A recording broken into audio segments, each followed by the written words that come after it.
أعوذ بالله من الشيطان الرجيم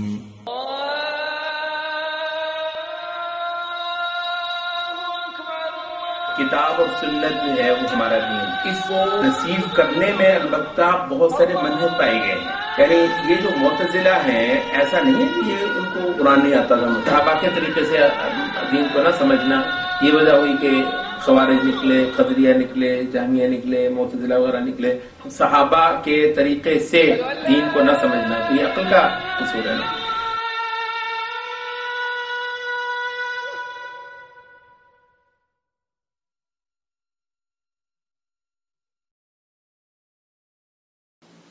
بسم اللہ الرحمن الرحیم، الحمد للہ رب العالمین والصلاة والسلام علی اشرف الانبیاء والمرسلین نبینا محمد وآلہ وصحبہ اجمعین۔ اللہم انفعنا بما علمتنا وعلمنا ما ينفعنا وزدنا علما۔ منہج تلقی، پہلا باب تمہید ختم کرنے کے بعد ہمارا جاری ہے اور اس کے تقریباً آخری حصے پر ہم پہنچے ہوئے ہیں۔ پہلا باب اہل سنت کا منہج تلقی کے اندر وہ بیان کرنے کے لیے ہے، اور اس میں ہم بہت اہم حصے جو ہیں وہ پڑھ چکے ہیں۔ خاص طور پہ یہ جو فصل شروع ہوئی ہے تو اس میں ہم نے جو دیکھا ہے کہ فہم کو بنیاد بنانا، بعد اس کے کہ آپ نے اپنے جو مصادر ہیں ان کا تعین کر لیا ہے، مصادر کا تعین کر لیا ہے۔ مصادر کیا ہیں؟ جو سورسز جن سے آپ نے لینا ہے، کتاب، سنت، اجماع وغیرہ، تو ان کا ہم نے تعین کر لیا۔ اب ان سے جو لینے کے حوالے سے ہے تو ٹھیک ہے، اس نصوص کی زبردست تعظیم ہونی چاہیے، اور اس کے حوالے سے ایک سنجیدگی ہونی چاہیے، مگر یہ نہیں ہے کہ ہمارے ہاں بس یہی چلتا ہے کہ بس ایک نص آ گئی ہے تو جیسے بھی اس کے ایک سمجھ آ رہی ہے اس پر عمل شروع کر دینا ہے، اور اس پر اگر کسی نے کوئی تھوڑا بہت معنی اور مفہوم کے حوالے سے کیا تو اس کو جلی کٹی سنانی شروع کر دینی ہے، یہ تو حدیث آئی ہے۔ مطلب ایسا بھی نہیں ہے، یعنی وہ جو بیلنس ہے وہ بھی درکار ہے۔ حدیث آئی ہے، اللہ تعالیٰ کی آیت آئی ہے، کیا مطلب ہے اس کا مفہوم کیا ہے؟ تو مفہوم پر اور فہم پر زور دینا۔ اس کے حوالے سے ہم دو بنیادی پوائنٹ جو ہیں خاصی تفصیل کے ساتھ اس سے پہلے پڑھ چکے ہیں۔ وہ یہ ہے کہ پہلی چیز یہ ہے کہ ہم نے ان کے مفہومات کے لیے سلف کے فہم کو بنیاد بنانا ہے، اور ان سے جو ایک فریم ملتا ہے عمومی طور پر بھی دین کا جو فہم ہے، عمومی دین کیا ہے، مثلا دین کے بڑے بڑے اہم ابواب کیا ہیں، دین کے بڑی بڑی حدیں کیا ہیں، وہ بھی، اور پھر دین کا اگر کوئی خاص شعبہ ہے تو اس کے اندر بھی، اور شعبے کے اندر اگر ایک خاص مسئلہ ہے تو اس کے اندر بھی ہم نے جو فریم لینا ہے تو وہ تو لینا ہے سلف سے، اور اسی کے اندر رہتے ہوئے ہم نے نصوص کے معانی کا تعین کرنا ہے، نہ کہ بالکل اثر نو اور آج پہلی بار ایک چیز کھلے گی دین کے اندر۔ تو یہ وہ پہلا پوائنٹ تھا، اور دوسرا پوائنٹ یہ تھا کہ نصوص کیونکہ ہماری ساری کی ساری لغت عربی کے اندر ہے، قرآن عربیا لقوم یعقلون، تو اس وجہ سے لسان عربی جو ہے وہ بھی بہت بڑی بنیاد ہے۔ اور اگر آپ کو یاد ہو، ہم نے یہ چیز بھی پوائنٹ آؤٹ کی تھی کہ بنیادی طور پر ان دونوں چیزوں کا انکار نہ اہل سنت کرتے ہیں اصولی طور پر، اور نہ اہل بدعت کرتے ہیں۔ معاملہ ترتیب کا آتا ہے، اہل سنت جو ہے وہ سلف کے فہم کو پہلے نمبر پر رکھتے ہیں، لغت عربی کو دوسرے نمبر پر رکھتے ہیں، اور جبکہ اہل بدعت جو ہیں وہ کہتے ہیں کہ سلف کو تو خیر بالکل ہی سائڈ پر رکھیں، اور ہم صرف عربی کے زبان کی بنیاد پر اس کے مفاہیم کا تعین کریں گے۔ اب تیسری چیز جو آ گئی ہے وہ یہ ہے کہ چلیے آپ نے مطلب ہے کہ وہ جو فریم ہے وہ بھی سمجھ لیا کہ کس فریم کے اندر رہتے ہوئے آپ نے فہم وغیرہ لینا ہے، اور آپ نے لسان عربی کو بھی بنیاد بنا لیا ہے، آپ کو ایک نص مل گئی ہے اور اس سے آپ نے ایک مطلب لے رہے ہیں، تو کیا یہ کافی ہے؟ تو اب اس کا خاصا جو ٹیکنیکل سا جو حصہ ہے وہ آج کے اس سبق میں شروع ہونے جا رہا ہے۔ اور وہ کہہ رہے ہیں کہ ثالثاً، اب ہم سبق شروع کر رہے ہیں، آپ کے سامنے آپ کے نوٹس ہوں گے اور یہاں پر بھی آپ کو نظر آ رہا ہوگا. جمع النصوص الواردۃ فی الباب الواحد، ایک ہی باب میں، ایک ہی موضوع کے اندر یا ایک ہی مضمون کے اندر جو بھی نصوص وارد ہوئی ہیں شریعت کی، ان کو اکٹھا کر کے تو پھر دیکھنا، یعنی ان کو مجموع بنا کر ہی اس سے ایک پکچر لینا، اور یہ نہیں کرنا کہ بس ایک نص کو لیا اور اس کو لے اڑے اور اس سے جتنے بھی معنی ہیں وہ آپ نے اخذ کر لیے اور مسئلہ جو ہے وہ آپ نے سمجھ لیا، اور کسی دوسرے صاحب کے ہاتھ کوئی دوسری نص لگ گئی اور وہ اس کو لے کر چل پڑے. اب وہ بتا رہے ہیں کہ جی رسول اللہ صلی اللہ علیہ وسلم نے یہ کہا ہے، آپ بتا رہے ہیں کہ رسول اللہ صلی اللہ علیہ وسلم نے یہ کہا ہے، اور اگر کوئی عقل مند ہو تو وہ یہ کہے گا کہ میں وہ جو کہا ہے اللہ کے رسول نے اور یہ جو کہا ہے اللہ کے رسول نے، اور اگر تیسری بھی کوئی چیز ہے اور اگر کوئی چوتھی بھی چیز ہے تو میں ان سب کو جمع کر کے ایک عمومی مجموعی تصویر بناؤں گا اور اس کو محکم جانوں گا. یہاں تک کہ پھر اس کے بعد خاصا ایک وسیع باب بھی کھل جاتا ہے کہ پوری شریعت کو دیکھنا. اس پر شاطبی نے تو کمال کر دیا ہے، جو اپنی الموافقات لکھی ہے، وہ مطلب ہے کہ، اور اس چیز پر بہت انہوں نے زور دیا ہے کہ یہ ٹھیک ہے، یہ بات اپنی جگہ پر درست ہے. اگر آپ اصول فقہ وغیرہ پڑھتے ہوں، ایک چیز ہوتی ہے جس کو آپ کہتے ہیں تجزیۃ الاجتہاد، یہ عربی والا تجزیہ، جز کرنا نا، جزء یجزئ کا مطلب کسی چیز کے جز کرنا. اچھا، تو تجزیۃ الاجتہاد جو ہے وہ ممکن ہے. کیا مطلب تجزیۃ الاجتہاد؟ تجزیۃ الاجتہاد کا مطلب یہ ہے کہ آپ علم کی یا فقہ کی ایک خاص شعبے کے اندر ہی اجتہاد کر لیں، پورا زور لگا لیں اور اس میں ماسٹر کر لیں. مثلا فقہ المعاملات ہے، معاملات یہ جو ٹرانزیکشنز ہیں، فائنینشیل ٹرانزیکشنز، اس میں کے معاملات میں بعض لوگوں نے بہت محنت کی ہے. اچھا، اس باب میں تو وہ کمال کے ہیں، وہ کمال کے ہوں گے. اچھا، لیکن یہ ہے کہ اگر ان کو جنایات، یہ جو کرائمز ہیں، مطلب جرائم وغیرہ ہے، آپ کو پتہ نا حدود ہیں، یہ سرقہ، زنا، قتل وغیرہ وغیرہ، تو ان کے معاملات میں ہو سکتا ہے کہ بہت زیادہ ان کا ہولڈ، اتنا زیادہ گرپ ان کی مضبوط نہ ہو. اچھا، اسی طریقے سے عبادات کے معاملے میں کئی سارے لوگ ہیں، ہم جانتے ہیں عبادات وغیرہ کے معاملے میں ان کی اتنی زیادہ گرفت نہیں ہوتی ہے. اچھا، اسی طریقے سے کئی سارے علماء ہوتے ہیں جو کہ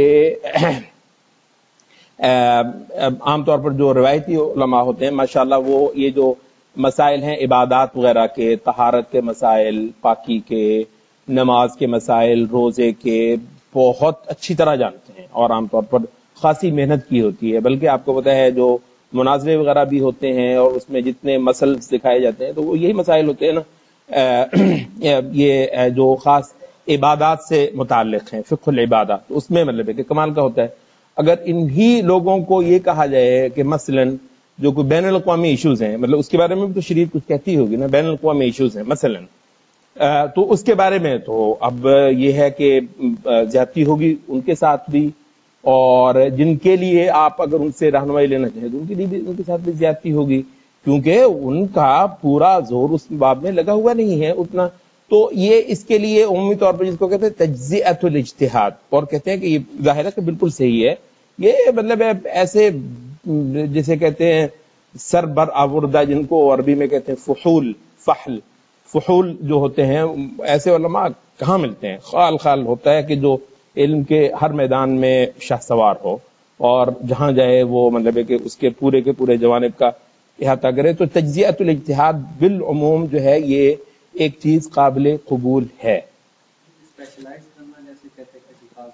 اسپیشلائز کرنا مطلب کہ بنیادی سی چیزیں تو بہرحال سب کو آنی چاہیے، لیکن اس کے بعد پھر آپ اسپیشلائزیشن کر لیتے ہیں. بالکل اس کے لیے آپ اسپیشلائزیشن کہہ دیتے ہیں. اجتہاد کے اندر اسپیشلائزیشن ایک خاص فیلڈ ہے جس کو آپ نے چن لیا ہے. اس کے باوجود یہ شاطبی وغیرہ اور کچھ اور لوگوں نے کہا ہے کہ پھر بھی یعنی اس چیز سے یہ آپ کو مستغنی نہیں کرتی کہ اسلامی شریعت کو ایک کل کے طور پر پھر بھی دیکھا جائے، اور پوری شریعت کو اور پورے جوانب کو جب آپ دیکھتے ہیں تو آپ کا استدلال بالکل اور طرح کا ہوتا ہے. اور آپ کی نظر جو ہے بالکل اور طرح کی ہوتی ہے. تو اس وجہ سے پوری شریعت کا ادراک ہونا کسی حد تک، اور اگر آپ مجتہد ہیں تو پھر آپ کو بہت زیادہ ادراک ہونا، تو یہ بھی ایک الگ باب ہے. لیکن ہم تو یہاں پر جو بات کر رہے ہیں وہ یہ ہے کہ اگر کسی خاص مسئلے کے اندر بھی آپ نے ایک چیز کو لینا ہے تو بھی پھر آپ یہ کریں گے کہ اس موضوع پر جتنی نصوص ہیں ان سب کو جمع کر کے ایک اوور آل پکچر ہی بنائیں گے. اور بالعموم آپ نے دیکھا ہوگا، اور یہ چیز جو ہے یہ زیادہ نوٹ کرنے کی ہے، ہمارے وہ اصحاب جو عام طور پر مطلب جو تقلید وغیرہ کرتے ہیں کسی خاص مذہب کی، وہ ان کا تو معاملہ یہ ہوتا ہے نا کہ جس کی تقلید کی ہوئی ہے انہوں نے وہ سارے وہ اوزار وغیرہ رکھے ہوئے ہیں، اس نے تو جانا ہے اور جا کے وہاں سے بائی کر لینا ہے اور بس مسئلہ ختم ہے. البتہ دوسرے بہت سارے لوگ جو باقاعدہ طور پر کسی ایسے ایک مذہب وغیرہ کی جو ہے وہ تقلید وغیرہ نہیں کرتے ہیں، تو ان کے لیے ایک بہت بہت اہم مسئلہ ہوتا ہے کہ آپ ایک موضوع پر سب کے سب جو ہیں شرعی ادلہ ان کا کم از کم جو ہے آپ ایک ادراک ضرور رکھتے ہیں اس سے پہلے کہ آپ ایک مسئلے کو فائنلائز کر دیں اور اس پر ایک ورڈکٹ جو ہے وہ اپنی جاری کر دیں. بہرحال کچھ مزید باتیں ہیں وہ اس سبق کو پڑھنے کے دوران ہی ہم کریں گے. تمثل النصوص الشرعیۃ، یہ تمثل مثل کا مطلب ہوتا ہے ریپرزینٹ کرنا، کہ ممثل اداکار کو بھی کہتے ہیں ماڈرن عربی میں، اور ممثل جو ہے وہ مندوب کو بھی، ریپرزینٹیٹیو کو بھی کہتے ہیں. تو کیونکہ یہ آپ کتاب پڑھ رہے ہیں اس کے لفظ بھی میں کسی جگہ اس کی لغوی مطلب وضاحت کر دیتا ہوں. نصوص شرعیہ جو ہیں یہ نمائندگی کرتی ہیں یا ریپرزینٹ کرتی ہیں وحدتاً واحدتاً، ایک مکمل یونٹ کا، یعنی یہ ایک کل ہے. یعنی جو نصوص شریعت ہیں، اللہ کے رسول نے اس وقت یہ کہا، کچھ چند سال پہلے ایک بات فلاں بات کی تھی اور اس موقع پر یہ کیا ہے، تو فلاں جگہ پر فلاں مقام پر کھڑے ہو کر یہ بات کی تھی، یہ سارا مل کر ایک شریعت کو بناتی ہیں. شریعت ایک کل کا نام ہے. شریعت جو ہے وہ اس کو اجزاء اس معنی میں آپ نہیں کر سکتے. تو مثل نصوص شرعیہ تو وحدہ یونٹ کو کہتے ہیں، ایک ہے، یونٹ ہے اور ایک یونٹ ہے پوری کی پوری شریعت. یکمل بعضها بعضا، اس کے بعض جو ہیں بعض حصے دوسرے حصوں کی تکمیل کرتے ہیں، یعنی مل کر ہی یہ ایک دوسرے کو مکمل کرتے ہیں شریعت کے مختلف حصے، اور تب جا کر یہ شریعت ایک وحدت اور ایک اکائی، ایک یونٹ بنتا ہے. فلا تتضح المسألة حتى تستوفى جميع النصوص الواردة فيها. تو اتضح یتضح مطلب واضح ہونا، مسئلہ واضح نہیں ہوتا یہاں تک کہ تستوفى، پورا، استیفاء کا مطلب ہوتا ہے، وفا کو مطلب ہوتا ہے پورا کرنا، تو تستوفى پورے نہ کر لیے جائیں. جمیع النصوص الواردہ، جتنی بھی نصوص وارد ہوئی ہیں اس مسئلہ کے اندر وہ سبھی کے سبھی حاصل نہ کر لی جائیں. تو تستوفى مطلب حاصل نہ کر لی جائیں. فالنصوص الثابتة تختلف ما لا تختلف، یہ جو ائتلاف کا لفظ ہے میں نے آپ سے پہلے بھی عرض کی ہے، یہ بہت بار آتا ہے ہمارے ان سبھی کے سبھی مضامین کے اندر. تو ائتلاف جو ہے یہ اختلاف کے برعکس ہے، اس کا متضاد ہے. ائتلاف یہ الفت سے ہے، لإیلاف قریش، شیرازہ بندی کرنا اور مل جل کر رہنا. تو فالنصوص الثابتة تختلف ولا تختلف، نصوص جو ثابت ہوتی ہیں شریعت سے، کچھ جو ہے نا جو ثابت ہے نہ ان کی تو بات چھوڑ دیں، جو نصوص ثابت ہوتی ہیں وہ مختلف ہی ہوتی ہیں، وہ آپس میں ملتی ہیں، وہ آپس میں جھگڑتی نہیں ہیں، آپس میں ایک دوسرے سے ان کا کوئی وہ نہیں ہے کہ یہ جو نص جو ہے وہ مطلب آپ کے مسلک کے ہاتھ لگی اور ایک نص جو ہے اس کے، تو یہ ایسا نہیں کہ ان کے اندر اختلاف ہو، بلکہ اصل یہ ہے کہ ان کے اندر ایک الفت ہے نصوص کے اندر. فقد وصف اللہ کتابہ العزیز بقولہ ان الذین کفروا بالذکر لما جاءہم وانہ لکتاب عزیز. وہ لوگ یعنی قرآن کتاب عزیز کا وصف ہی اس طرح بیان کر دیا کہ وہ لوگ جو کفر کرتے ہیں اس ذکر کے ساتھ جب وہ ان کے پاس آ چکا ہے، اور جبکہ یہ کتاب ہے عزیز، عزت والی، چڑھ کر رہنے والی. تو عزہ یا عزو کا مطلب ہوتا ہے جسے کہتے ہیں نا ناقابل تسخیر ہونا، عزہ جس کو ہاتھ نہ ڈالا جا سکے، تو وہ ہوتا ہے عزہ، عزیز. تو یہ کتاب جو ہے یہ ایک ایسی ہے کہ بہت باعزت ہے، چڑھ کر رہنے والی ہے، اس کو ہاتھ نہیں ڈالا جا سکتا. لا یأتیہ الباطل من بین یدیہ ولا من خلفہ، باطل نہیں آ سکتا اس کو نہ تو سامنے سے اور نہ پیچھے سے، یعنی بیک ڈور سے بھی باطل جو ہے وہ نقب نہیں لگا سکتا اس کتاب کے اندر. تنزیل من حکیم حمید، یہ تو ہے نازل کرنا، یہ تو تنزیل ہے ایک نہایت حکمت والی ہستی کی طرف سے، اور حمید ہے، اس کی تعریف ہی ہو سکتی ہے. یعنی اس کے ہاں کوئی آپ لوپ ہول، کوئی اس کے ہاں کوئی کمی وہ نہیں نکال سکتے، وہ ہر صورت میں تعریف ہی ہوگی اس کی. اچھا، تو اس کا یہ آیت یہاں پر اس حوالے سے کیوں لے کر آئے ہیں؟ وہ اس وجہ سے کہ اس کو ایک وحدت ہی بنائیں گے. تو ایک آیت سے آپ جب ادھر ادھر کا ایک غلط معنی نکال لیتے ہیں تو دوسری جگہ پر وہ اپنا ایک دوسرا بھی معنی بتا رہی ہوتی ہے، اور جب دونوں کو ملا لیتے ہیں تو آپ کو معنی بہت واضح انداز میں مل جاتا ہے. وَإِذَا تَقَرَّرَ هَذَا، جب یہ چیز طے ہوگی، تقرر کا مطلب طے ہو جانا.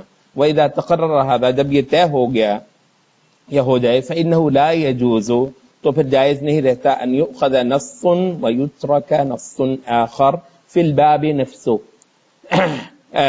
یا فی الباب نفسه، کہ ایک نص لے لی جائے اور دوسری نص چھوڑ دی جائے اسی باب کے اندر، یعنی اسی موضوع پر ہی ایک نص لے لی جائے اور ایک نص چھوڑ. فہذا یؤدی الی تقطیع النصوص، یہ چیز یؤدی کا مطلب ہوتا ہے پہنچانا، اٹ لیڈز ٹو، جس طرح انگریزی میں کہتے ہیں. فہذا یؤدی، اٹ لیڈز ٹو تقطیع الی تقطیع النصوص، کے نصوص کو کاٹ کاٹ کر رکھ دیا جائے. وبتر، بتر کا مطلب ہوتا ہے تراشے کرنا، یہ کانٹ چھانٹ کرنا جسے کہتے ہیں. جی نہیں، بتر کا مطلب ہوتا ہے کہ آپ جو ہے نا وہ یہ پرندے کے پر نہیں کاٹتے، آپ کیا کہتے ہیں اس کو، آپ یہ کبوتر رکھنے والے خاص طور پہ وہ کر رہے ہیں اس، ہاں تو اس کو بتر کہتے ہیں نا. آپ ایسے مطلب وہ کس چیز کے کاٹنے کے جی لیے، کسی بھی چیز کے کاٹنے کے لیے، نہیں کسی بھی چیز نہیں، مطلب کہ اس کو، ہاں اس کو نا اس کے سروں کو مطلب آپ کاٹ دیتے ہیں تو اس کو بتر کہتے ہیں. کسی بھی چیز کے ہاں ہاں، یا بے دم سا کر دینا نا، کسی چیز کو بے دم کر دینا، بے پر کر دینا، اس طریقے سے کاٹ دینے کو بتر کہتے ہیں اردو میں. آپ بتا رہے اسی سے جی ابتر، بالکل اسی سے نکلا ہے. ان شانئک ھو الابتر، مطلب جس کا دم نہیں ہے پیچھے، یعنی اس کا سلسلہ نہیں ہے، تو یہ ہے بتر. تو مطلب ہے کہ یہ نصوص کو کی تراش خراش کرنا، نصوص کو کاٹ دینا، میرے ادھر سے اتنا کاٹ کے ادھر رکھ دیا، ادھر اتنا آپ کے کام کی اتنی چیز ہے مثلا، تو آپ نے وہ اتنی سی کاٹ کر تو اپنا کام جو ہے وہ چلا لیا، پیچھے سے بھی آگے سے بھی، یا پھر یہ کہ وہ ایک اور حدیث چیز اس کو چھوڑ دیا. تو یہ اخلاص نہیں ہے، یہ اتباع نہیں ہے، اور یہ جو ہے یہ انقیاد نہیں ہے شریعت کا. قال اللہ تعالی افتؤمنون ببعض الكتاب وتکفرون ببعض، کیا تم ایمان لاتے ہو کتاب کے ایک حصے کے ساتھ اور کفر کرتے ہو کسی ایک دوسرے حصے کے ساتھ. اس کے حوالے سے خیر باتیں تو کیسے آئیں گی، لیکن مثال تھوڑی سی آپ کو دے دی جائے. یہ شاید اور آپ کی نظر سے گزری بھی ہوگی بہت بار، یہ لفظ سے یقین جو ہے ایک جگہ پر آتا ہے، غالباً یہ سورۃ الحجر کی آخری آیت ہے کہ وَاعْبُدْ رَبَّكَ حَتَّى يَأْتِيَكَ الْيَقِينُ، کہ اپنے رب کی عبادت پر لگا رہے جب تک کہ تجھے یقین نہ آ جائے. اس سے جو صوفیہ تھے انہوں نے کہا کہ یہ جو آیت ہے اس میں یہ کہا گیا ہے کہ عبادت آپ پر اس وقت تک ہوتی ہے جب تک آپ کو ایک یقین نہ مل جائے. تو جب آپ ایک پہنچ جاتے ہیں، پہنچے ہوئے، آپ جانتے ہیں اصطلاح ہے پہنچے ہوئے، واصل، عربی میں بھی یہ صوفیہ اصطلاح واصل، جو واصل ہو جاتا ہے، پہنچ جاتا ہے تو سرے لگ گیا ہے، تو یعنی وہ ایک یقین کی کیفیت میں آ گیا ہے. تو اب اس کے بعد نمازیں وغیرہ، اب کیا بھائی، اب نمازیں تو ان لوگوں کے لیے ہیں کہ جن کو ابھی یقین نہیں ہے، تو جو پہنچے نہیں ہیں. تو غیر پہنچے ہوئوں کے لیے نمازیں ہیں، یہ روزے ہیں، یہ شریعت کے سب ریاضتیں ہیں ان کے لیے. البتہ جو مطلب اس مرحلے سے گزر جائیں تو ان کے لیے تو اس کی دلیل کیا ہے؟ اس کی دلیل قرآن مجید سے ہی ہے. وَاعْبُدْ رَبَّكَ حَتَّى يَأْتِيَكَ الْيَقِينُ. تو اس یقین سے کیا مراد ہے؟ اب قرآن مجید جو ہے وہ اپنی، جیسے کہ القرآن یفسر بعضہ بعضا، قرآن مجید اپنی تفسیر خود ہی کر دیتا ہے مختلف مقامات پر. تو اب اس کا جواب میں مطلب ایک علماء نے جو ہے وہ پوائنٹ آؤٹ کی، کوئی بتائے گا کون سی آیت ہے جس کے جواب میں پوائنٹ آؤٹ کرتے ہیں؟ سورۃ مدثر میں آتی ہے کہ ما سلککم فی سقر، کہ جہنمی جو ہیں وہ وہاں پر جل رہے ہیں اور ان سے پوچھا جا رہا ہے کہ تمہیں اس سقر میں، اس بھڑکتی ہوئی اس آگ میں کس چیز نے ڈال دیا ہے؟ قالوا لم نکن من المصلین، یہ عربی تو آپ سمجھتے ہیں. قالوا لم نکن من المصلین، ہم نماز نہیں پڑھا کرتے تھے. ولم نکن نطعم المسکین وکنا نخوض مع الخائضین وکنا نکذب بیوم الدین حتی اتانا الیقین، یہاں تک کہ ہمیں یقین آ گیا. یہ کون سا یقین ہے جو جہنمیوں کو آ گیا ہے؟ جہنمیوں کو آ گیا ہے یقین. ہاں، تو وہ یقین کون ہے؟ تو یہ یقین ایک خاص مراد ہے. یہ یقین ہے وہ ان حقیقتوں کو آنکھوں جا کر دیکھ لینا. تو یہ جو ہے مطلب یہ ہے کہ اس زندگی سے پار لگ جائے آدمی. تو وہی ہے نا کہ الناس نیام فاذا ماتوا انتبہوا، آج لوگ سوئے ہوئے ہیں، جب مر جائیں گے تو جاگ جائیں گے. تو وہ جو جاگ جانا ہے اور وہ جو حقیقتیں دیکھنا ہے جا کر اپنے آنکھوں سے، تو اس سے مراد وہ یقین ہے. یہ تھوڑی ہے کہ جی کوئی بندہ اپنے بارے میں دعویٰ کر دے یا اس کا شیخ جو ہے وہ اس کے بارے میں کوئی ویریفیکیشن نوٹس جاری کر دے کہ جی یہ اب مطلب ہے کہ ہو گیا، اب یہ مرفوع ہو گیا ہے ان شریعت کے ان احکام سے. تو القرآن یفسر بعضہ بعضا، تو حتی اتانا الیقین، یہاں تک کہ سب کچھ پھر ہمیں نظر آ گیا، دیکھ لیا ہم نے. ظاہر ہے کہ اب اس کے بعد واپسی کا کوئی راستہ نہیں ہے. تو یہ یقین ہے، ورنہ اگر وہ ہوتا کہ جی پہنچے ہوئے تو پھر ان کو جہنم میں تھوڑی ہونا چاہیے تھا. تو اب یہ تو پھر مطلب ہے کہ اور ہی ہیں. تو یہ تو بدترین کافر کو بھی وہ یقین آتا ہے، بدترین سے بدترین ابو جہل کو بھی مرتے ساتھ ہی وہ یقین کی کیفیت جو ہے وہ مل گئی ہے. تو مراد یہ ہے کہ مرتے دم تک. تو اس کی جو تفسیر ہوگی وہ کیا ہوگی کہ وَاعْبُدْ رَبَّكَ حَتَّى يَأْتِيَكَ الْيَقِينُ، کہ مرتے دم تک، جب تک جان میں جان ہے اپنے مالک کی عبادت پر جتا رہے اور دم مار کر جو ہے وہ یہ محنت کرتا چلا جا اور اپنے پروردگار کو پوجتا رہے. تو یہ مراد یہ ہے نصوص کو جمع کر کے تو اس سے ایک مطلب لینا. یہاں کیا ٹرانسلیٹ کیا آپ نے؟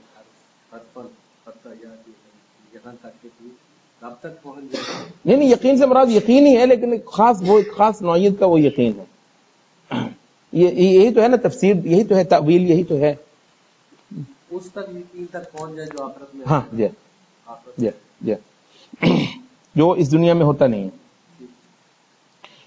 وقال ابن تيمية وفي هذا الباب يقول الإمام أحمد بن حنبل الحديث إذا لم تجمع طرقه، کہ حدیث کے جب سب طرق جمع نہ کر لیے جائیں، لم تفهمه، آپ اس کو نہیں سمجھ سکتے. آپ کو یہ کہتے ہیں کہ یہ حدیث جو ہے وہ اتنے طرق سے آئی ہے، کہ محدثین کے ہاں مطلب اصطلاح چلتی ہے نا حدیث اتنے طرق سے آئی ہے. ایسا ہوتا کیا ہے کہ ایک ہی حدیث ہے، اس کا مطلب ہے کہ کوئی ایک دو لفظ جو ہوتے ہیں اس کے اندر اور نہایت قیمتی ہوتے ہیں اور اس مسئلے کو بہت زیادہ کھول دینے والے ہوتے ہیں، وہ اچھا وہ فلاں کی روایت میں ہوتے ہیں اور فلاں کی روایت میں نہیں ہوتے ہیں. اچھا، اور پھر بعض اوقات ایک اور لفظ بھی ہوتا ہے، ایک آدھ لفظ ہوتا ہے تو وہ کسی دوسرے کی روایت میں ہوتا ہے، اس کی روایت میں نہیں ہوتا ہے. اور مطلب یعنی ایک ہی حدیث کے طرق جو ہوتے ہیں، یہ فلاں نے فلاں سے روایت کیا اور اس نے اس سے روایت کیا اور یہ فلاں نے فلاں سے روایت کیا، اس کو کہتے ہیں طرق. تو تمام طرق کو جمع کرنا پڑتا ہے فقہا کو اور محدثین کو یہ دیکھنے کے لیے کہ اس کا مطلب کیا ہے صحیح طریقے سے. تو کہتے ہیں اگر آپ نے حدیث کے سب طرق کو جمع نہیں کیا تو آپ نے اس کو نہیں سمجھا، آپ سمجھ نہیں سکتے. والحدیث یفسر بعضہ بعضا، حدیث جو ہے اس کا ایک حصہ دوسرے کی تفسیر کرتا ہے. وقال ابن تیمیہ، ابن تیمیہ کہتے ہیں اذا میز العالم بین ما قاله الرسول وما صلی اللہ علیہ وسلم وما لم يقله، جب عالم یہ تمیز کر لے، یعنی یہ اس پر کلیئر ہو جائے کسی معاملے میں کہ اللہ کے رسول کی یہ بات ہے، وبین ما لم يقله، اور دوسری چیز جو اللہ کے رسول نے نہیں کی اس سے واضح ہو جائے، یعنی حدیث ضعیف ہے، موضوع ہے، بے سروپا ہے، من گھڑت ہے، صحیح نہیں ہے، تو وہ الگ کر لیا. یعنی صحیح حدیثوں کو، صحیح جو نصوص ہیں ان کو عالم نے جب چھانٹ لیا، یعنی آپ کو مصادر جب مل بھی گئے تو بھی کیا ہے فإنه يحتاج، تو پھر وہ محتاج ہوتا ہے، ضرورت مند ہوتا ہے ان يفهم مرادہ، کہ وہ اس کی مراد کو سمجھے، ويفقه ما قاله، اور اس کی عمیق فہم پائے جو کہ نبی صلی اللہ علیہ وسلم نے کہا ہے، یعنی اس چیز کا عمیق فہم پائے. فقہ جو ہے یہ فہم ہی ہوتا ہے لیکن عمیق فہم ہوتا ہے کہ جو ایک سرسری انداز میں دیکھنے والے پر وہ چیز کلیئر نہ ہو. تو فقہ کا لفظ یہی ہے. فقہ اس فہم کو کہتے ہیں جو گہرائی میں جا کر کلام سے مل سکتا ہو، تو اس ایسے فہم کو کہتے ہیں فقہ. تو وفقہ ما قالہ، تو ویجمع بین الاحادیث، اور اس کو وہ ضرورت مند ہوتا ہے کہ وہ جمع کرے احادیث کو، احادیث کے درمیان ایک جمع لے کر آئے. وَيَضُمَّ كُلَّ شَكْلٍ إِلَى شَكْلِهِ، یہ شکل عربی میں کہتے ہیں ملنے جلنے کو، یہ جو ہے نا شکل، اسی وجہ سے آپ کہتے ہیں کہ اس میں اشکال ہے. کیا مطلب ہوتا ہے اشکال ہے؟ مطلب ہے کہ جس میں چیزیں ملتی جلتی ہیں. تو شکل کا مطلب ملتی جل. وَيَضُمَّ كُلَّ شَكْلٍ، یعنی ہر وہ گروپ چیزوں کا جو ملتا جلتا ہو، اِلَى شَكْلِهِ، اس کے ساتھ ملتی جلتی چیزوں کے ساتھ جمع کر لے. یعنی بہت سارے معاملات ہیں جو کہ معاملات مالیہ کے اندر مثلا مشترک ہیں، تو اگر آپ کو ان کا پتہ نہیں ہے، آپ نے جا کر حدیث دیکھی اور ایک حدیث کو پڑھ کر آپ نے ایک مطلب نکالا، مجموعی طور پر معاملات کے اندر بھی کچھ ہیں چیزیں جو آپ کو احادیث سے پڑھ پڑھ کر ایک تصویر بنتی ہے. اگر آپ پر وہ واضح ہو جائے تو ایک خاص نص میں نبی صلی اللہ علیہ وسلم نے ایسی ٹرانزیکشن سے منع کیا ہے، آپ کو اس کی نوعیت زیادہ صحیح طریقے سے سمجھ آ جائے گی، بجائے اس کے کہ آپ اس کو اٹھائیں اور اس کے بعد آپ لوگوں کو کچھ بتانا اور پڑھانا شروع کر دیں. تو وہ کہتے ہیں کہ ملتی جلتی ایک باب میں اس سے ملتی جلتی چیزیں ایک وسیع ہے، پھر اس کے بعد مزید ایک کیٹیگرائزیشن ہوتی ہے، اس کے اندر ایک مزید ایک فصل سی ہوتی ہے. مثلا معاملات کی بات کر لیں، پھر ان کے اندر پھر بھی ایک مزید ہوتی ہے. اب نکاح کے معاملات ہیں، مثلا طلاق کے معاملات ہیں، تو یہ بھی معاملات ہی کے اندر آتا ہے، مگر ان میں کچھ خصوصیت ہے. تو اس میں جو شکل جو ایک پائی دی ملتی جلتی چیزیں، تو وہ کہتے ہیں وَيَضُمَّ كُلَّ شَكْلٍ إِلَى شَكْلِهِ، ہر ملتی جلتی چیز کو اس کے ساتھ ملتی جلتی چیز کے ساتھ وہ جمع کر لے. فَيَجْمَعَ بَيْنَ مَا جَمَعَ اللَّهُ بَيْنَهُ وَرَسُولُهُ، تو اس صورت میں وہ جمع کر لے گا ان چیزوں کو جن کو اللہ اور اس کے رسول نے جمع کیا ہے. وَيُفَرِّقَ بَيْنَ مَا فَرَّقَ اللَّهُ بَيْنَهُ وَرَسُولُهُ، اور اس طریقے سے وہ تفریق بھی کر لے گا ان چیزوں میں جن کے اندر اللہ اور اس کے رسول نے تفریق کی ہے. یعنی کچھ چیزوں کو الگ رکھا ہے، ان چیزوں کو الگ رکھا ہے. حرم اللہ البیع وحرم احل اللہ البیع وحرم الربا، ہے کیا؟ دونوں ٹرانزیکشن نہیں ہے، دونوں ہی ٹرانزیکشن ہے. تو لیکن یہ کہ اللہ تعالیٰ نے کہا کہ احل اللہ البیع وحرم الربا، بیع کو حلال کیا ہے اللہ نے، ربا کو حرام کیا ہے. تو اب وہ کہاں سے وہ چیزیں ہیں جہاں ایگزیکٹلی وہ فرق آتا ہے کہ ایک ٹرانزیکشن جو ہے وہ ربا بن رہی ہے اور ایک ٹرانزیکشن جو ہے وہ بیع بن رہی ہے. اچھا، اب جہاں پر یعنی ایک تو یہ نا کہ آپ ایک خاص نص کو لے کر وہ کریں، ایک پھر یہ ہے کہ آپ ایک عمومی اس کے اندر جو کچھ اصول ہیں جو ایک چیز پر ایک مطلب ہے کہ منطبق ہوتے ہوں، تو ان چیزوں کو بھی آپ رکھتے ہیں. تو مطلب ہے کہ آپ کیٹیگرائزیشن کرتے ہیں، یہ ایک سا گروپ بنتا ہے، یہ ایک سا گروپ بنتا ہے، اس میں یہ بنیادی فرق ہے جو اس کو اس سائڈ پہ رکھ دیتا ہے، اور اس کے اندر وہ بنیادی فرق ہے جو اس کو ایک دوسری کیٹیگری بنا دیتا ہے.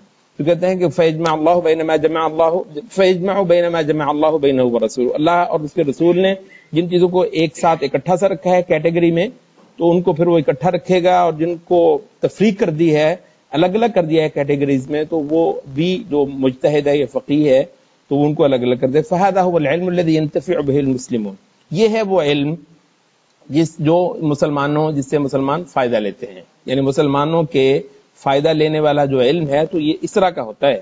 وَيَجِبُ تَلَقِّيهِ، جس کو لیا جانا واجب ہے، وَقُبُولُهُ، اس کو قبول کرنا. وَبِهِ سَادَ أَئِمَّةُ الْمُسْلِمِينَ، اور اسی کے دم سے مسلمانوں کے جو ائمہ تھے وہ انہوں نے سیادت کی تھی، یعنی انہوں نے راج کیے تھے، انہوں نے جھنڈے گاڑ دیے تھے. یعنی آپ تصور کر سکتے ہیں کہ جو اسلامی جو فقہ ہے، یعنی کتاب اور سنت کی تطبیق ہے، یعنی نصف زمین پر اس کے سب مسائل پر آپ تصور کر سکتے ہیں کیسے کیسے جو ہے وہ مسائل ہوتے ہیں، سب پر کمال کی تطبیق کی نا نصوص کتاب اور سنت کی. یہ ایک بہت بڑا مطلب ہے کہ جسے کہتے ہیں نا کہ جینیس ہے اسلامی فقہ کا نا، مطلب پورا وہ جو ایک دور ہے بہت جینیس ہے. تو وہ کہتے ہیں یہ جو ہوتا ہے نا مطلب ہے کہ شریعت کے اندر پھر آپ ایسے جیسے آپ تیرتے ہیں، روٹ ہیں، یعنی ایک تو ہے نا کہ آپ ایسے کٹی پھٹی نصوص پڑھے، ایک نص ادھر سے پڑھ لے ایک نظر، شریعت کو جب آپ ایک کل کے طور پر لیتے ہیں تو پھر اس میں روٹ ہیں، ایسے جیسے نا شاہراہیں ہوتی ہیں، شاہراہوں سے پھر وہ چھوٹی سڑکیں نکلتی ہیں، پھر آگے چھوٹی سڑکیں نکلتی ہیں، اور آپ ایک پورا ایک نقشہ ہوتا ہے جس کے اندر، اور اس میں پھر آپ کے سامنے جس طریقے سے نصوص آتے ہیں، نصوص اپنے معنی آپ کو دیتی چلی جاتی ہیں، تو وہ ایک اور چیز ہے۔ تو وہ کہتے ہیں کہ یہ جو ہے نا شریعت کو ایک کل کے طور پر لینا، پھر اس میں کیٹیگرائز کر لینا، اس میں جہاں جہاں فرق آتے ہیں ان فرقوں سے آشنا ہونا، تو یہ ہے وہ علم جو مسلمانوں کو مطلب صحیح طریقے سے فائدہ دیتا ہے۔ اور اسی کے نام یہ وہ چیز تھی یہ جس سے مسلمانوں کے ائمہ نے سیادت کی تھی، کل اربعۃ وغیرہم، جیسے جو ائمہ اربعہ اور ان کے علاوہ رضی اللہ عنہم اجمعین۔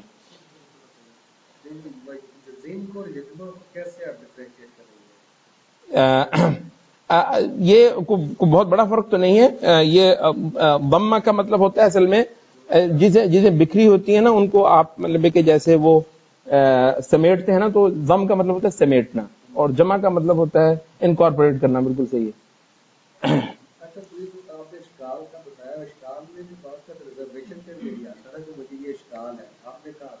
نہیں چیزیں جو وہ اصل لفظ جو ہے نا وہ یعنی ڈیولپمنٹ ہوتی ہے نا لفظ میں، تو پھر وہ بہت سارے معنی جو ہیں وہ دے دیتے ہیں۔ اب جیسے یہ لفظ ہے جملہ، اجمال، جمال، وہ مطلب لیکن اس میں ایک سینس ہوتی ہے جن کو پھر آپ ڈیولپ کرتے کرتے بہت سارے لفظوں کی کنسٹرکشن کر لیتے ہیں۔ تو اشکال جو ہے وہ اس کنفیوژن کے معنی میں آپ کہہ رہے ہیں نا، تو اس وجہ سے کہ وہ ملتی جلتی چیزیں ہیں نا، اب مجھے پتہ نہیں چل رہا کہ ان میں فرق کیا ہے۔ تو جب ملتی جلتی بھی ہیں تو بھی ایک فرق ہوتا ہے، یعنی ایک معنی میں ملتی جلتی ہوتی ہیں اور ایک معنی میں ہر چیز ہی الگ ہوتی ہے، تو یہاں سے پھر وہ اس کے اشکال آ گئے۔ وقال الشاطبی، اب یہ شاطبی کا ایک کلام ہے، کہتے ہیں ومدار الغلط فی هذا الفصل انما هو على حرف واحد، کہ اس فصل میں یعنی اس موضوع پہ جو غلطی کا اور جو آدمی اپنا ٹریک چھوڑ جاتا ہے فقہا کے ہاں، تو اس کا جو مدار ہے، دار و مدار ہے، جیسے کہ انما هو على حرف واحد، یعنی یک حرفی لفظ کے میں یہی ایک بات کہوں گا، وہ ہے وهو الجہل بمقاصد الشرع، کہ شریعت کے مقاصد سے آدمی جاہل ہو۔ یہ ایک باقاعدہ ایک مادہ ہے، یعنی ایک سبجیکٹ ہے، اور ہمارے انشاءاللہ العزیز یہ جو کورس ہے اس میں بھی ہم مقاصد شریعت بھی پڑھیں گے۔ یہ نہیں ہے کہ آپ فقیہ بن جائیں گے مطلب ان چیزوں کو پڑھ کر یا ان چیزوں کو بن کر، لیکن کم از کم آپ کو یہ تو پتا ہو نا، کیا کہا جاتا ہے کہ یعنی کم از کم آپ کو اتنا تو پتا ہو کہ آپ کو کن چیزوں کا پتا نہیں ہے، یعنی یہ بھی علم ہے کہ آپ کو ان چیزوں کو پتا ہو کہ کن چیزوں کا آپ کو پتا نہیں ہے، کیونکہ جو صحیح جاہل ہوتا ہے وہ وہی ہوتا ہے کہ اس کو یہ بھی نہیں پتا ہوتا ہے کہ اس کو کیا نہیں پتا۔ تو بہرحال یہ ہے کہ انشاءاللہ مقاصد شریعت کہتے ہیں مطلب ہے کہ یعنی فقہ میں جو اصول فقہ اور مقاصد شریعت بنیادی طور پر یہ سرداری ہے، مطلب ہے کہ فقہ جو ہے بنیادی طور پر یہ ورکرز کا کام ہے، اور اصول فقہ اور مقاصد شریعت یہ بادشاہوں کا کام ہے۔ بہرحال کہتے ہیں کہ مقاصد شریعت جو ہے نا مطلب ہے کہ وہ ہے معاملہ یہ ہے کہ شریعت کی نص جو ہے نا وہ ایسے نہیں آ گئی ہے، بلکہ وہ ایک پوری کہانی ہے اس کے پیچھے۔ تو جب آپ اس پوری کہانی کو سمجھتے ہیں تو پھر آپ اس خاص نص کا بھی کچھ اور انداز سے ایک مطلب لیتے ہیں۔ تو کہتے ہیں کہ شریعت کے جو مقاصد ہوتے ہیں نا، اور جو بیسکس ہوتی ہیں، اور جو عمومی اہداف ہیں شرائع کے آنے کے، آسمان سے اترتی کیوں ہیں، اور اس میں بڑی چیزیں کیا ہیں، پھر اس میں چھوٹی چیزیں کیا ہیں، چھوٹی سے چھوٹی چیزیں کیا ہیں، تو یہ سب کچھ جو جس کو کہا جاتا ہے مقاصد شریعت، جس کو یہ نہیں پتا ہے تو وہ پھر ایک بہت بڑی غلطی بھی کرتا ہے شریعت سے معنی اخذ کرتے ہوئے۔ وعدم ضم اطرافه بعضها لبعض، وہی بات کر رہے ہیں کہ طرف کہتے ہیں انسان کے جو لمبز ہوتے ہیں نا، یہ بازو، ہاتھ، پیر وغیرہ، ان کو اطراف کہتے ہیں۔ طرف یعنی لمبز، آپ کے جو اعضاء ہیں ان کو بھی طرف کہتے ہیں۔ تو اس کے جو مختلف جوانب ہیں، تو طرف کا مطلب جوانب، شرع کے جو مختلف جوانب ہیں ان سب کو جو بندہ سمیٹ نہیں نہ سکتا اپنے اس مطلب دماغ کے اندر، سب کو اکٹھا رکھ کر ان کو مکس نہیں کر سکتا ہے۔ وہ نا مطلب بعض چیزیں ہوتی ہیں وہ ڈیٹا اتنا بڑا ہوتا ہے کہ اس کے لیے چھوٹے کمپیوٹر میں آپ ان سب چیزوں کو وہ کر نہیں سکتے ہیں۔ ہو سکتا ہے آپ ڈال بھی دیں لیکن وہ پوری طریقے سے سب کے سب وہ ڈیٹا جو ہے وہ عمل نہ کر سکے. تو آپ کو ایک خاصا بڑا دماغ چاہیے, بڑا کمپیوٹر چاہیے جس میں سارا کچھ آ بھی جائے اور اس کا اندر جتنا اس کے جو فنکشنز ہیں وہ بھی بدل جائے تم اس کے اندر ہو سکتے ہیں. ٹھیک ہے. وعدم ضم اطراف بعضها لبعض, اس کے جو سب جوانب ہیں ان سب کو ایک دوسرے کے ساتھ جب تک آپ ملا نہ دیں, اکٹھا نہ کر دیں. فإن مأخذ الأدلة عند الأئمة الراسخين, مأخذ آپ کو پتا ہے مآخذ ہم بھی استعمال کرتے ہیں جہاں سے لیا جائے سورس جو ہیں. فإن مأخذ الأدلة, ماخذ کا اصل مطلب ہوتا ہے لی جانے کی جگہ. یہ ظرف ہے نا, جیسے وہ آپ کہتے ہیں کتب یکتب مکتب, لکھنے کی جگہ. جلس یجلس مجلس, بیٹھنے کی جگہ. ٹھیک ہے. سجد یسجد یسجد مسجد. دخل یدخل مدخل, مخرج. تو یہ اسی طرح سے مأخذ, لینے کی جگہ, اخذ کرنے کی جگہ. فإن مأخذ الأدلة عند الأئمة, جو لینے کا, اور آپ کو پتا ہے یہ مصدر میمی کے طور پہ بھی استعمال ہوتا ہے جس کا مطلب وہ عمل بھی ہوتا ہے. جیسے انا عرفت عن مقتل فلان, کیا مطلب ہے اس کا؟ مجھے فلاں کے قتل کا جو واقعہ ہے وہ معلوم ہو گیا ہے. تو مقتل اس واقعے کو بھی کہہ دیا جاتا ہے. فإن ماخذ الادلہ, تو ادلہ کا جو ماخذ ہے یا ادلہ کا جو لیا جانا ہے عند الائمة الراسخین, تو راسخ ائمہ ہیں ان کے ہاں.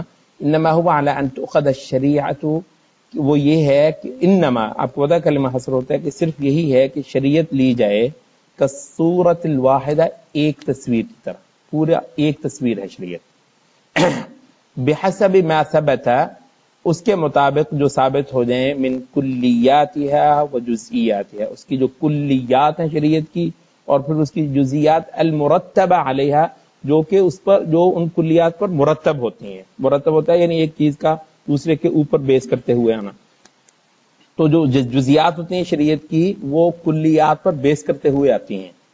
وعامها المرتب على خاصها, تو اس کے جو عام ہوتا ہے اور وہ مرتب ہوتا ہے اس کے خاص پر. یہ کچھ اصطلاحات ہیں. ابھی یہ تو صرف کیونکہ شاطبی کا ایک اقتباس ہے نا, تھوڑی دیر کے بعد اس اصطلاحات کو یہ مؤلف خود بھی لے کر آ رہا ہے, اور یہاں پر ہم تھوڑی تھوڑی اس کی مثالیں بھی دیکھیں گے. یہ عام اور خاص وغیرہ یہ کیا ہوتا ہے, اور مطلق اور مقید وغیرہ. ومطلقها المحمول على مقیدها, اور اس کا جو مطلق ہوتا ہے اور جو کہ محمول کیا جاتا ہے اس کے مقید پر. ومجملها المفسر ببینها, اور اس کا جو مجمل ہوتا ہے اور وہ اس کی تفسیر کی جاتی ہے اس کے بین یا اس کے مبین سے. یہ ساری اصطلاحات ہیں, ہم آگے چل کے تھوڑی سی دیکھیں گے. الی ما سوا ذلك من مناحیہ, مناحی یہ منحا کی جمع ہے, ناحیہ کہتے ہیں کارنر کو. اس کے علاوہ بھی اس کے جتنے شریعت کے جو جوانب یا جو کارنرز ہیں وغیرہ وغیرہ. الی ذالک, یہ سے ہم اردو بولتے ہوئے وغیرہ وغیرہ کہتے ہیں نا, عربوں کے ہاں بہت زیادہ کہ الی غیر ذالک. الی غیر ذالک مطلب ہے کہ towards the end of every thing, مطلب ہے towards the end of other things. تو اس طریقے سے جو نا یعنی ایک چیز کا تسلسل ہے وغیرہ وغیرہ. تو الی ما ذالک, الی ذالک, یا وما الی ذالک, الی ما سوا ذالک من مناحیہ. فاذا حصل للناظر, جو ناظر ہوتا ہے فقہ کے اندر, شریعت کے احکام وغیرہ کو جو بندہ سمجھنا پڑھنا چاہ رہا ہوتا ہے, اگر اس کو یہ چیز حاصل ہو جائے, من جملتها, اس کا جو جملہ ہے, جملہ کا مطلب جو چیز سب کو محیط ہو, من الاحکام, فذلك الذي نظمت به, تو یہ ہے وہ چیز جس کے ساتھ شریعت منظوم ہے, یعنی لڑی میں پروئی ہوئی ہوتی ہے. حين استنبطت, جب وہ استنباط کی جائے. تو ایک لڑی میں پروئی ہوتی ہے اور آپ اس کا استنباط کر رہے ہوتے ہیں. اس کے بعد پھر امام شاطبی وہ جو قاعدہ بھی بیان کرتے ہیں, ثم يذكر القاعدہ الاجمالیہ, ایک اجمالی قاعدہ بھی بیان کرتے ہیں. فیقول فشأن الراسخین, کہ راسخین کا جو کام ہوتا ہے وہ ہے تصور الشریعت صورتا واحدہ, شریعت کا تصور کر لینا, شریعت کو اپنے ذہن کے سامنے لے آنا, صورتا واحدہ, ایک پکچر کے طور پر. یہ مطلب آپ دیکھتے ہیں نا وہ کبھی آپ نے وہ یہ گوگل ارتھ پہ نیویگیشن کی ہے کبھی, مطلب اس میں ہوتا یہ ہے کہ آپ جب زیادہ قریب سے جا کر دیکھنا چاہتے ہیں, نیچے چلے جاتے ہیں, تو آپ کو وہ باقی پورا نہیں نظر آ رہا ہوتا. تو وہ تو کچھ تو نظر آ رہا ہوتا ہے, وہ تو زیادہ کلیئر نظر آ رہا ہوتا ہے. اچھا, لیکن یہ ہے کہ وہ آپ یہ بھی چاہ رہے ہوتے ہیں کہ آپ کو باقی بھی سارا کچھ اسی وقت نظر آئے, پھر آپ اوپر جاتے ہیں تو پھر وہ چیز گم ہو جاتی ہے جو آپ زیادہ کلیئرلی دیکھتے ہیں. آپ نے دیکھا ہوگا نا, یہ آپ کی ایک ضرورت ہی ہوتی ہے. بنیادی طور پر یہ عین وہ چیز ہے جو فقیہ کو پیش آتی ہے شریعت کے اندر.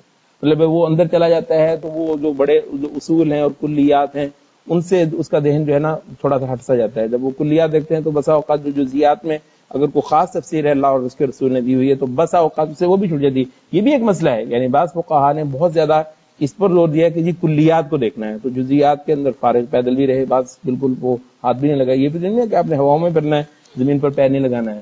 تو یہ مطلب زور یہیں پر لگتا ہے, زور یہیں پر لگتا ہے اور آپ کا جو ہے وہ علم کا پتہ یہی پر چلتا ہے. تو کہتے ہیں جو راسخین ہوتے ہیں نا, جن کو آپ راسخین کہتے ہیں, راسخین اہل العلم, وہ کیا ہیں؟ تو ان کا کام یہ ہوتا ہے تصور الشریعت صورتا واحدہ, پوری پکچر دیکھ پانا, شریعت کی پوری پکچر دیکھ پانا. صورتا واحدہ یخدم بعضها بعضا, اس کا ایک حصہ دوسری کی خدمت کر رہا ہوتا ہے, دوسری کو کام دے رہا ہوتا ہے. شان کا مطلب آپ نے کام کیا ہے تو شان کا مطلب ایسے شان بھی تو ہو سکتا ہے. راسخ کی شان یہ ہے کہ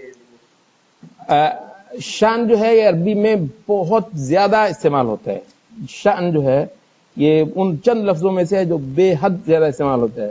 جیسے ہمارے ہاں آپ جو ہے نا بات کا لفظ بولتے ہیں. اب بات کا مطلب آپ گفتگو بھی کرتے ہیں, بات کا مطلب آپ کسی وقت تھنک بھی کرتے ہیں نا, بات کا مطلب تھنک بھی کرتے ہیں. اچھا, اب بات کا مطلب کسی وقت لڑائی بھی ہو سکتا ہے, ٹھیک ہے, وغیرہ وغیرہ. تو جس طریقے سے بات کا لفظ ہے نا اردو میں, اس طریقے سے عربی میں بھی شان کا لفظ جو ہے یہ بہت زیادہ استعمال ہوتا ہے. جی ہاں, جی تو یہ بھی شان ہے. ہر معاملہ, جی ہر معاملہ, ہر حالت. شان کا مطلب حالت بھی ہوتا ہے, شان کا مطلب معاملہ بھی ہوتا ہے, شان کا مطلب چیز بھی ہوتی ہے. عربی میں بہت زیادہ آج کل استعمال ہوتا ہے. جیسے کہتے ہیں نا کہ ریگارڈنگ دس, تو بہت زیادہ استعمال جو لفظ ہوتے ہیں تو وہ بشأن ھذا, بہت زیادہ ریگارڈنگ دس, ریگارڈنگ دس, تو بشأن ھذا بہت زیادہ استعمال کرتے ہیں, یا بخصوص ھذا, زیادہ بشأن ھذا. اچھا, تو کہتے ہیں کہ ہاں یخدم بعضها بعضا كأعضاء الانسان اذا صورت صورتا مثمرہ, کہ جیسے انسان کے اعضاء ہوں جب وہ ان کی تصویر نکالی جائے ایک مفید, مثمرہ ایک جو مفید جو ایک تصویر ہوتی ہے نا, آپ کو صحیح پورا معنی دینے والی ہو, تو وہ کیا ہے؟ یعنی آپ ہاتھ کی تصویر لے لیں, مطلب ہے کہ ہاتھ کی تصویر تو بہت زبردست ہے, اچھی بھی بنا دی آپ نے, لیکن یہ ہے کہ ہاتھ تو اس وقت مزہ آئے گا نا ہاتھ کی تصویر دیکھے ہو جب وہ ایک آدمی کا ہاتھ ہو جسم کے ساتھ لگا ہو, تو پھر چلے اتنا سا بنا دیں, نہیں پھر بھی پورا نہیں, تو مجھے تو پورا دیکھنا ہے, پھر مجھے ہاتھ دیکھنے میں ایک اور معنی ملتا ہے. تو وہ کہتے ہیں کہ یہ اسی طریقے سے جیسے انسان کے پورے اعضاء کو آپ دیکھ لیں اکٹھا, یہ نہیں ہے کہ آپ نے کہا یہ مطلب ہے آپ کو صرف اس کی انگلیاں نظر آ رہی ہیں, اس کے ناخن کی کوئی چیز نظر آ رہی ہے, تو آپ کو مطلب معلوم ہی ہے کہ جن لوگوں نے شریر کو پوری طرح نہیں دیکھا ہوتا تو وہ ایک نس کو جس طریقے سے لے کر بعض اوقات پورا اپنی اس پر ایک عمارت بنا لیتے ہیں, تو وہ اسی طرح کہ جیسے پورے انسان کے تمام اعضاء سمیت اس کو دیکھ پانا. وقال الشاطبی ایضا كثيرا ما ترى الجهال يحتجون لأنفسهم بأدلة فاسدة. كثيرا ما, بہت often جسے کہتے ہیں نا, بہت بار, اکثر تم دیکھو گے یا دیکھتے ہو جاہلوں کو, یحتجون, احتجاج کا مطلب ہے حجت پکڑنا, یعنی دلیل پکڑنا, استدلال کرنا. یحتجون لانفسہم, اپنے لیے دلیل پکڑ رہے ہوتے ہیں, حجت پکڑ رہے ہوتے ہیں, بأدلة فاسدہ, کچھ فاسد ادلہ کے ساتھ. اچھا چلیں یہ تو ہو گیا, فاسد ادلہ تو یہی ہے نا کہ حدیث ہی صحیح نہیں ہے, ٹھیک ہے, مسئلہ ہی ختم ہو گیا نا, حدیث ہی صحیح نہیں ہے, موضوع ہے, اوٹ پٹانگ بات ہے, ثابت ہی نہیں ہے اللہ کے رسول سے, یہ تو چلیں ہو گیا. یحتجون نہیں, وبأدلة صحیحہ, کسی وقت صحیح دلیلوں سے بھی حجت پکڑ رہے ہوتے ہیں. یہی جو پوائنٹ ہے نا اصل میں وہ ہے یہاں پر کلیئر کرنے والا شاطبی کر رہے ہیں. وبأدلة صحیحۃ, صحیح دلیلوں سے بھی وہ احتجاج کر رہے ہوتے ہیں, حجت پکڑ رہے ہوتے ہیں. اقتصاراً, قاصر ہوتے ہوئے, محدود ہوتے ہوئے, قاصر ہے نا, لا جناح علیکم ان تقصروا من الصلاۃ, کہ نماز کا قصر کرنا, قصر کا مطلب محدود کر لینا, اس کو کم کر لینا. وبأدلة اختصارا بالنظر على دلیل ما, کہ اپنی نظر کو اس نے قاصر کر دیا, مقصور کر دیا کسی ایک ہی دلیل کے اوپر, وہیں پر رک گیا. على دلیل ما, یہ ما جو ہے نا یہ تحمیم کے لیے ہوتا ہے, عمومی معنی ہوتا ہے کہ رجل ما, کوئی سا بھی بندہ, تو نا رجل ما, بیت ما, مکان ما, تو یہ چلتا ہے عربی میں. دلیل ما, کوئی بھی دلیل, کسی بھی ایک دلیل پر رک گیا. بس وہ اسی پر جو ہے نا اس نے پورے ڈیرے ڈال دیے. وَاطِّرَاحًا لِلنَّظَرِ، طرح اطراح کا مطلب ہوتا ہے پھینک دینا. وَاطِّرَاحًا لِلنَّظَرِ یا وَاطِّرَاحًا لِلنَّظَرِ فِي غَيْرِهِ مِنَ الْأَدِلَّةِ، کہ نظر کو اس نے پھینک دیا فی غیرہ من یا یہ ہے کہ اس کو اس نے نہیں جانے دیا فی غیرہ من الادلہ، جو کہ اس کے علاوہ دلیلیں ہیں اصولی اور فروعی. کچھ تو اصولی دلیلیں ہیں جو کہ اصول فقہ میں آتی ہیں، کچھ فروعی دلیلیں ہوتی ہیں جو کہ فقہ کے اندر آتی ہیں، فلاں مسئلے میں یہ آیت، فلاں مسئلے میں یہ حدیث. تو اس نے مطلب ہے کہ وہ پورے اس کی طرف اپنی نظر کو نہیں جانے دیا. العاضدہ، جو کہ مددگار ہوتی ہیں، عاضد ہوتا ہے جو سپورٹ دینے والی چیزیں، لنظرہ او المعارضۃ لہ، جو کہ اس کی نظر کو یا تو سپورٹ دیتی ہیں اور یا پھر یہ ہے کہ وہ اس سے ایک برعکس معنی دے رہی ہوتی ہیں. مطلب جو دوسری دلیل ہوگی وہ یا اس کو سپورٹ دے رہی ہوگی یا پھر یہ ہے کہ اس کے مخالف ہوگی، پھر وہ اور معنی ہوگا. تو آپ یہ دیکھیں گے نہیں اس مسئلے میں ایک ہی چیز نہیں ہے، اللہ کے رسول نے ایک اور چیز بھی کہی ہے. اچھا تو اس میں اور اس میں پھر کیا فرق ہے؟ تو پھر وہ کہتے ہیں المعارضۃ لہ، یا تو اس کو سپورٹ دے رہی ہوگی دوسری دلیل یا پھر اس کے معارض ہوگی اور مطلب بھی بیان کر رہی ہوگی. اچھا، اب وبعد هذا التقریر العلمی، یہ تقریر کا مطلب عربی میں جسے کہتے ہیں ابھی میرے خیال آگے چل کے بعد، اگر آگے چل کے بعد مثالیں آپ دیکھتے ہیں، پھر اگر نہ ہو تو پھر آپ ذرا کر لیجیے، مجھے یاد دلا دیجیے. بعد هذا التقریر العلمی، تقریر کا مطلب ہوتا ہے کچھ چیزوں کو طے کر لینا. رپورٹ کو بھی تقریر کہتے ہیں. اس سے علمی مطلب ہے طے شدہ جو چیزیں ہیں، المتین، جو بہت زبردست ہیں، کیونکہ انہوں نے وہ لے کر آئے نا اقتباسات ابن تیمیہ سے، احمد بن حنبل سے، شاطبی سے. تقریر علمی المتین الامام الشاطبی یتبین، یہ واضح ہوتا ہے انه لا بد من جمع النصوص الواردة في الباب الواحد. لا بد کا مطلب آپ جان چکے ہوں گے، ضروری ہے نصوص کو جمع کرنا جو کہ وارد ہوئی ایک باب میں. وہ وضع کل نص فی موضعہ، اور پھر ہر نص کو رکھنا اس کی جگہ پر، فی موضعہ ہی، اس کے رکھنے کی جگہ. ولیکن احیانا، لیکن بعض اوقات، احیانا کا مطلب ہوتا ہے احیان، حین کی جمع ہے، احیانا سم ٹائمز سے آپ کرتے ہیں، احیانا بعض اوقات، قد یظہر التعارض، جو کانٹراڈکشن ہوتی ہے وہ بظاہر نظر آ رہی ہوتی ہے. یظہر التعارض بادی الرأی، بادی الرأی، یہ بادی نظر میں ہم اردو میں بھی استعمال کرتے ہیں، بظاہر دیکھنے میں. اپیرنٹلی یہ ایسا لگتا ہے کہ دلیلیں آپس میں متعارض سی ہیں. فی ذہن الدارس لہذه النصوص، دارس اسٹوڈنٹ جو پڑھنے والا ہے ان نصوص کو. ولہذا وضع ائمۃ العلم، اسی وجہ سے ائمہ علم نے وضع کر دی ہیں قواعد علمیہ، علمی قواعد لدرء التعارض، تعارض کو دفع کرنے کے لیے. درء یدرء کا مطلب ہوتا ہے دفع کر دینا. وہ جو لعان والی جو آیات ہیں ان کے اندر کیا ہے کہ وہ بندہ جو ہے 4 بار قسمیں کھائے کہ جی اس نے زنا کیا ہے میری بیوی نے، تو وَيَدْرَأُ عَنْهَا الْعَذَابَ أَن تَشْهَدَ 4 شہادات بِاللَّهِ إِنَّهُ لَمِنَ الْكَاذِبِينَ، کہ اس سے عذاب کو یعنی سزا کو دفع کر دیتی ہے یہ چیز کہ وہ 4 بار قسمیں اٹھائے کہ یہ جھوٹا ہے. تو درء یدرء، یہ آپ کو پتا ہے وہ ابن تیمیہ نے کتاب ایک لکھی ہے نا، درء تعارض النقل مع العقل، کہ عقل اور نقل میں تعارض کو دفع کرنا، کہ یہ تعارض بنتا نہیں ہے، ایسے لوگوں نے بنا دیا ہے. اچھا، تو وہ کہتے ہیں کہ اس جب ایسا ہے نا کہ کسی وقت آپ کو اپیرنٹلی بظاہر یہ نظر آتا ہے کہ نصوص شریعت آپس میں متعارض سی ہیں، تو اس کے لیے، اس مقصد کے لیے ائمہ علم نے کچھ علمی قواعد جو ہیں وہ وضع کر دیے ہیں جو کہ اس تعارض کو رفع کر دیتے ہیں، اور وہ ہیں اس طریقے سے.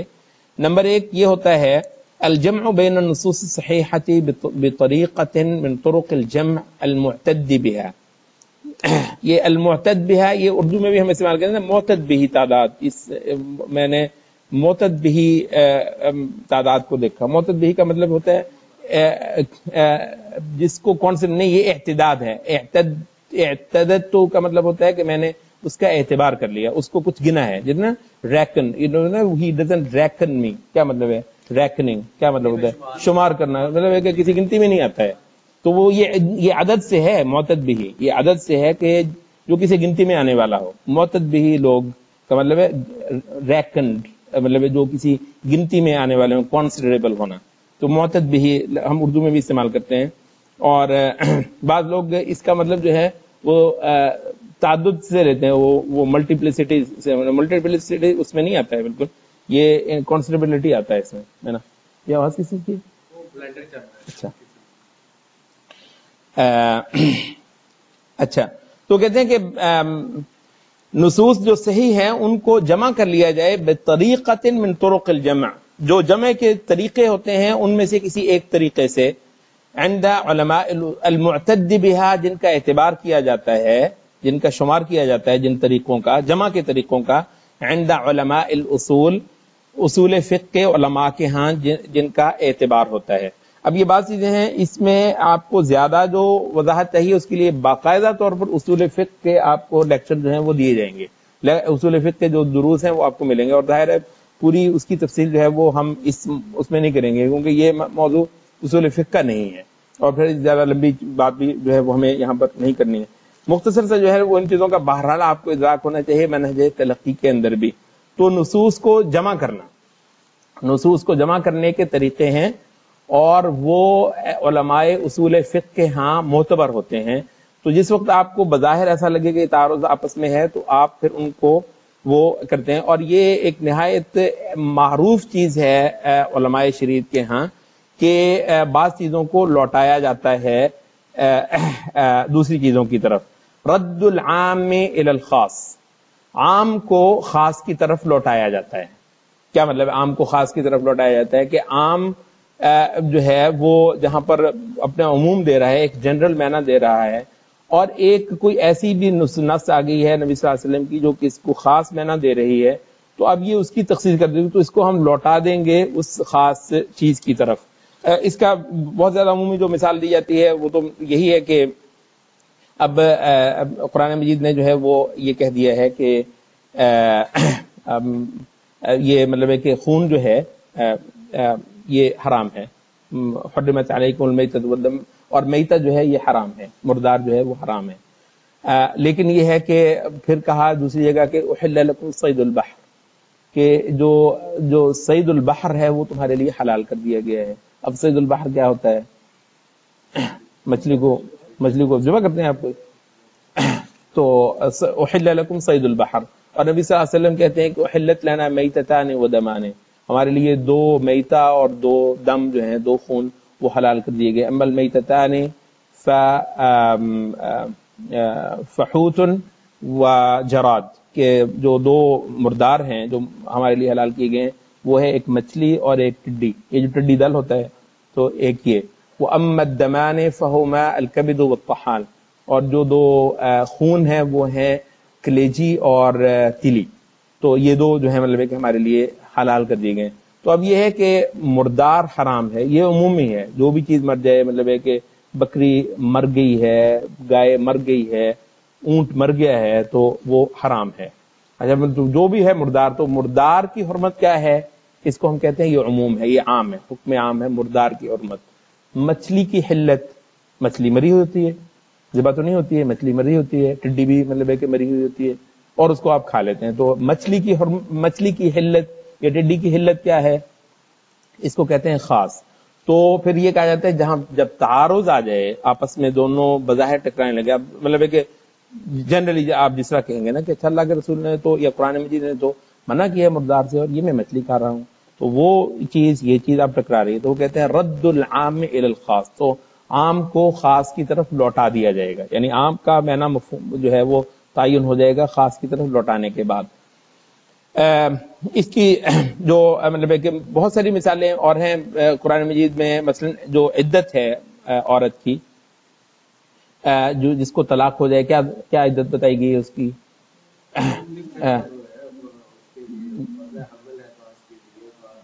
ہاں مطلب ہے کہ جو تو ہے عموم، وہ جو عمومی ہے وہ یہ ہے کہ والمطلقات یتربصن بانفسہن ثلاثۃ قروء.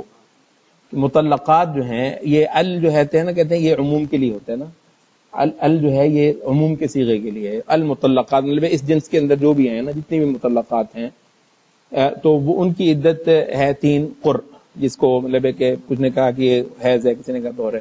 تو بہرحال یہ کہ یہ 3 پیریڈز جسے آپ کہتے ہیں، 3 مینسٹرول پیریڈز ہیں یہ ہیں.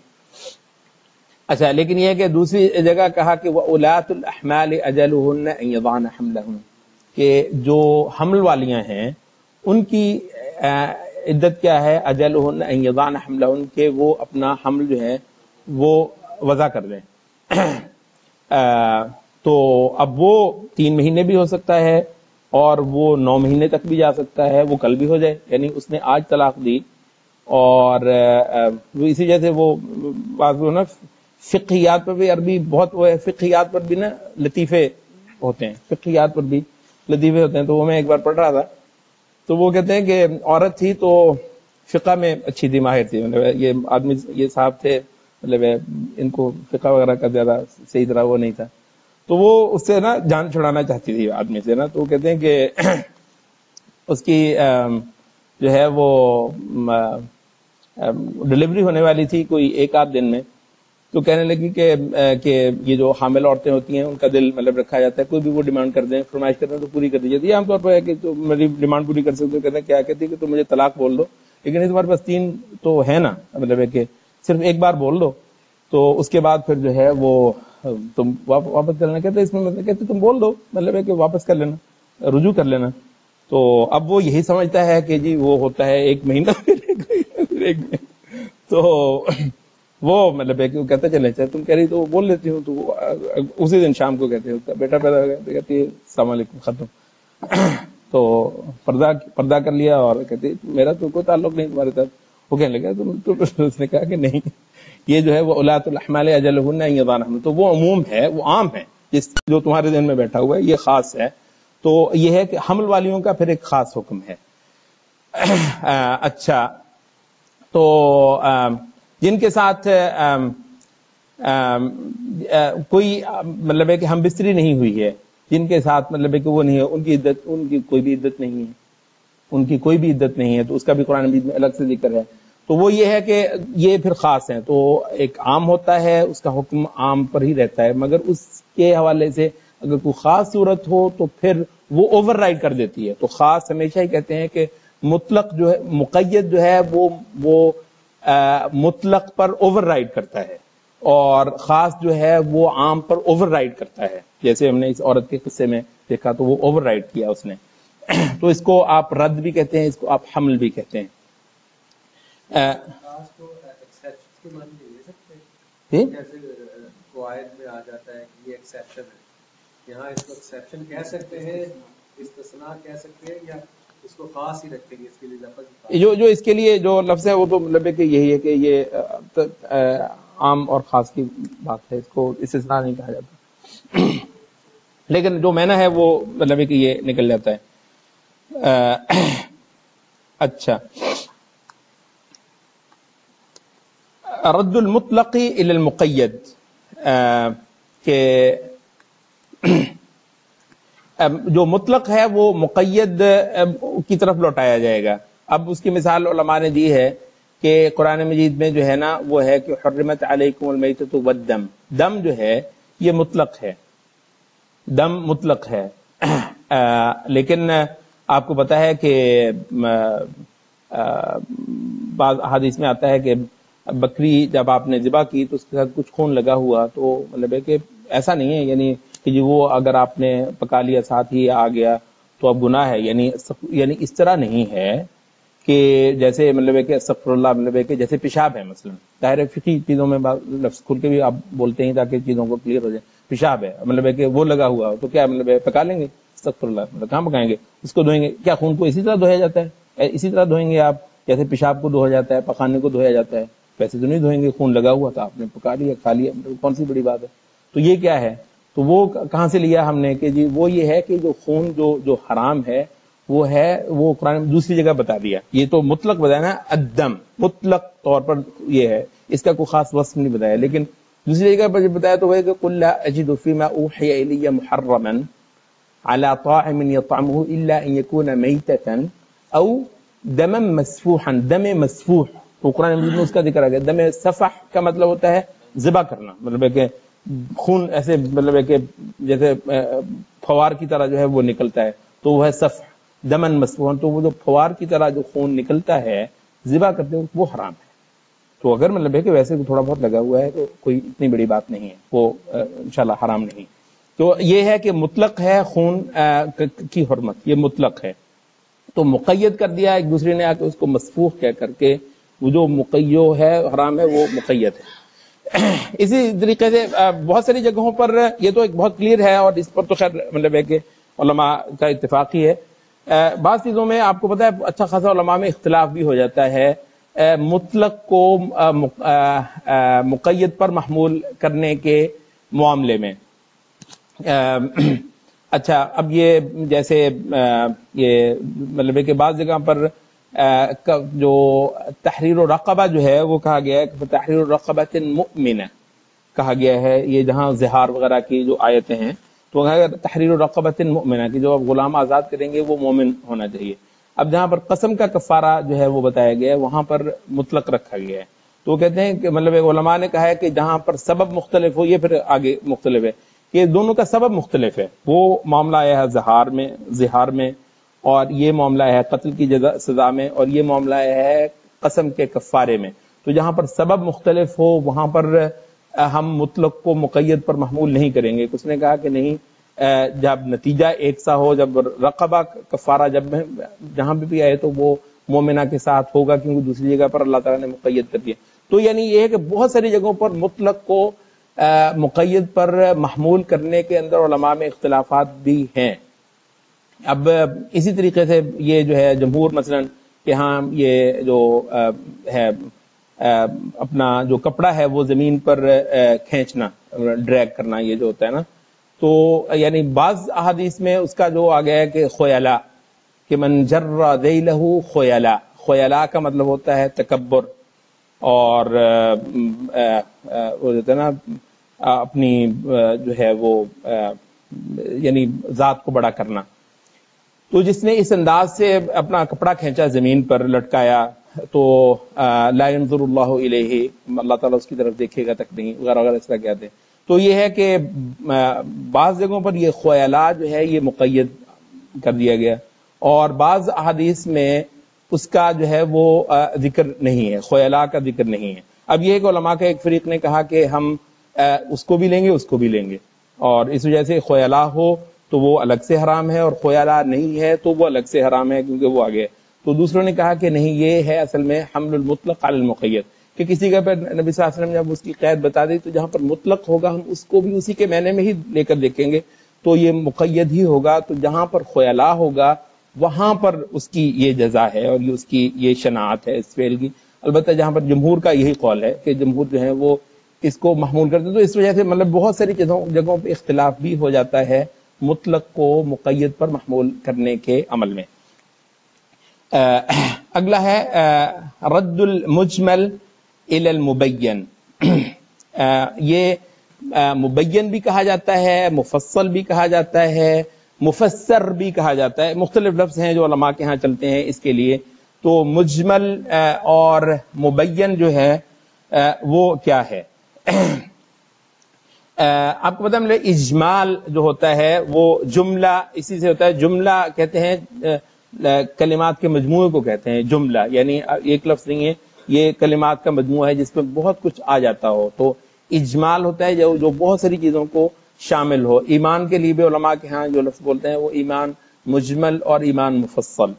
تو ایمان مجمل کیا ہے کہ آپ یہ کہیں کہ میں اللہ پر ایمان لایا، تو مطلب ہے کہ اب اس کے بعد ایمان مفصل کیا ہے کہ اللہ پر ایمان لانے کا مطلب یہ ہے کہ اس کی ذات پر بھی ایمان لایا جائے، اس کے فرشتوں پر بھی ایمان لے کر آیا جائے، اس کے رسولوں پر بھی، اس کی کتابوں پر بھی، اس کے ساتھ ملاقات کا جو دن ہے یوم الآخر اس کے ساتھ بھی، اور اس کی جو تقدیر ہے اور تمام امور میں اس کا جو کنٹرول ہے اس پر بھی میں یہ ایمان لے کر. تو اس کو کہتے ہیں یہ ایمان مفصل ہے. پھر ایمان مفصل کے اندر مزید جو ہے وہ تفصیلات آتی ہے، پورا وہ جو ایمان تو وہ ہے مفصل. تو ایمان مجمل یہ ہے کہ میں اللہ کے ساتھ ایمان لے کر آیا.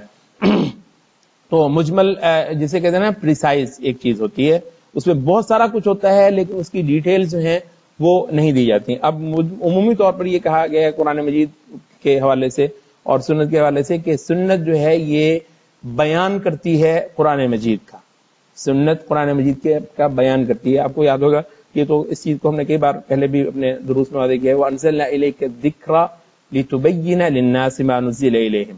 تو اس وجہ سے وہ کہتے ہیں کہ یعنی یہ ضروری نہیں ہے کہ جو مجمل ہو اور جو مفسر ہو یا جو مبین ہو وہ دونوں جو ہیں ثبوت کے لحاظ سے ایک درجے میں. اور قرآن مجید کا جو درجہ ہے ظاہر ہے وہ سنت کا تو نہیں ہے، تو جو کم درجے کی چیز ہے وہ بھی بیان کر دے گی جو اوپر کے درجے کی جو چیز ہے اس کو. اچھا، تو یہ ہے کہ قرآن مجید کا اجمال ہوتا کہ احادیث وغیرہ ہی کا اجمال جو ہے وہ نبی صلی اللہ علیہ وسلم اپنے عمل سے یا اپنے قول سے یا تاکہ اپنے اشارے تک سے بیان کر سکتے ہیں. اب یہ ہے کہ وَآتُوا حَقَّهُ يَوْمَ حَصَادِهِ قرآن مجید میں ہے. وَآتُوا حَقَّهُ یہ جو زراعت کے بارے میں ہے کہ مطلب یہ دانے جو ہیں یوم حصاد جس دن ہارویسٹ کر لو، حصاد کا مطلب کٹائی کے دن جو ہے اس کا حق ادا کر دو. کیا ہے یہ حق؟ تو اس کے بارے میں نبی صلی اللہ علیہ وسلم کہ فیما سقط السماء العشر، کہ جس چیز کو آسمان نے پلایا ہو، سیراب کیا ہو، اس کے اندر 10واں حصہ ہے. اور جس کو آپ نے مطلب خود پلایا ہو ڈول ڈال کر، نضح کا مطلب ہوتا ہے ڈول ڈال کر پلانا، تو اس میں نصف العشر ہے. اب یہ کیا ہے؟ یہ قرآن مجید نے جب کہا کہ وَآتُوا حَقَّهُ تو حق جو ہے وہ ہے، مطلب اب اس کا بیان جو ہے وہ نبی صلی اللہ علیہ وسلم اپنے اس قول سے کر دیتے ہیں. مطلب کہ قرآن مجید نے کہا کہ اقیم الصلاۃ، تو جیسے ہی سورج ڈھلا اللہ کے رسول نماز پڑھنے کے لیے کھڑے ہو گئے. اب یہ بیان ہے. بیان کہتے ہیں قول سے بھی ہوتا ہے، بیان رسول اللہ صلی اللہ علیہ وسلم کے عمل سے بھی ہوتا ہے. حتیٰ کہ کہا گیا کہ یہ نبی صلی اللہ علیہ وسلم کے ترک سے بھی بیان ہوتا ہے. ایک چیز کو نہیں کیا تو یہ بیان ہے. مثلا تراویح جو ہے وہ پورا مہینہ باقاعدہ التزام کے ساتھ نہیں پڑھی، اس وجہ سے کہ یہ واجب نہ ہو جائے، مطلب ہے کہ اس کا جواز ثابت رہے کہ یہ فرض نہیں ہے، تو یہ نہیں کیا ہے.